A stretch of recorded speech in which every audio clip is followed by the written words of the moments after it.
মহান 27শে মাঘে এই যে লক্ষ লক্ষ মানুষের আগমন ভিড়, উনি এমন বাঁশি বাজিয়েছেন আর সেখানরা ঘরে থাকতে পারেনি, আর সেখানরা চলে আসছে। উনি এমন প্রেমের বীজ রোপণ করে গিয়েছেন, সেই প্রেমের বাগানের মধ্যে আশেকানরা ফুলে ফলে ভরপুর হয়ে আছে। যাই হোক, আমরা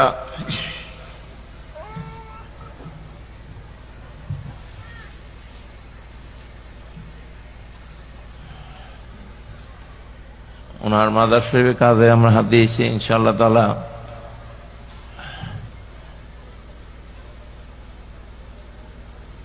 সেই কাজ খুব দ্রুতই ইনশাআল্লাহ তাআলা আমরা বাস্তবায়ন করব। আমরা ওনাকে কথা দিয়েছি, ওনার কাজগুলা, ওনার স্বপ্নগুলাকে আমরা বাস্তবায়ন করে যাব ইনশাআল্লাহ তাআলা। ওনার প্রতিষ্ঠানগুলা, উনি একটা দুইটা প্রতিষ্ঠান করে গিয়েছে, আমরা 40টার উপরে প্রতিষ্ঠান আমরা বাংলাদেশে করে ফেলেছি আলহামদুলিল্লাহ। উনি কয়েকশো খানকা রেখে গিয়েছে, এখন 1000-এর উপরে খানকা আমাদের সারা দেশে আমরা প্রতিষ্ঠিত করে গিয়েছি, প্রতিষ্ঠিত করে রেখেছি আমরা। এভাবে ওনার এই বাগানকে আমরা অনেক চেষ্টা করে বড় করার চেষ্টা করছি, আরো ওনার স্বপ্নগুলা যেন, ওনার তরিকতের এই বাগানের ফুল ফল যেন আরো বাড়ে। আজকে যে 11 জনকে আমরা যে এই কোরআনে হাফেজ, তাদেরকে আমরা পাগড়ি পরিয়েছি, এটা আমার মুর্শিদকে আমরা স্বপ্ন ছিল যে ওনার এই মাদ্রাসা থেকে যেন কোরআনের পাখিরা যেন বের হয়, যাদের জবান দিয়ে আল্লাহর কালামুল্লাহ শরীফ পৃথিবীতে ছড়িয়ে যাবে। যেহেতু আল্লাহ রসুল সাল্লাল্লাহু আলাইহি ওয়াসাল্লাম ওনাকে স্বপ্ন দেখিয়েছিলেন, হে মাইনুদ্দিন, আমার জন্য একটা তুমি ঘর তৈরি করো। সেই স্বপ্ন দেখে উনি ওলামায়ে কেরামদেরকে আহ্বান করেছিলেন।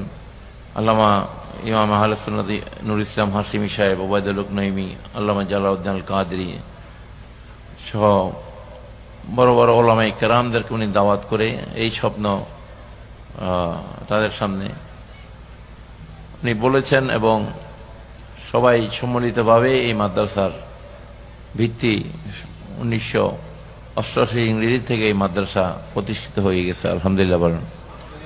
প্রায় 1500-এর উপরে আমাদের এই মাদ্রাসা থেকে কোরআনে হাফেজ বের হয়েছে আলহামদুলিল্লাহ বলেন। অনেক মাদ্রাসায় শিক্ষকতা করছেন অনেকেই।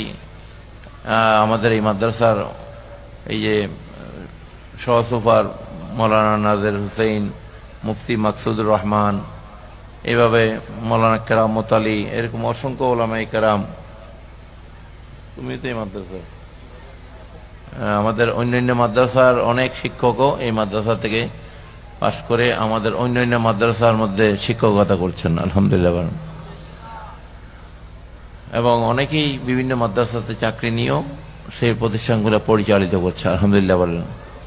তো এই মাদ্রাসার মূল বৈশিষ্ট্য হচ্ছে এই মাদ্রাসা আহলে সুন্নাত ওয়াল জামাতের আকীদা অনুযায়ী এবং মাযহাবে মিল্লাতের সিলসিলা অনুযায়ী প্রতিষ্ঠিত আলহামদুলিল্লাহ বলেন।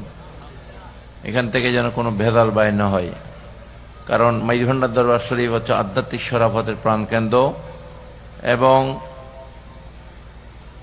এখান থেকে কোনো প্রোডাক্ট কখনো ভেজাল বের হতে পারে না, ঠিক কিনা?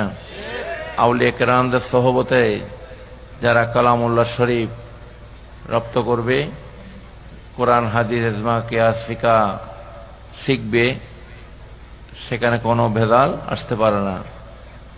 এই কারখানার মধ্যে কোনো ভেজাল নাই ইনশাআল্লাহ তাআলা।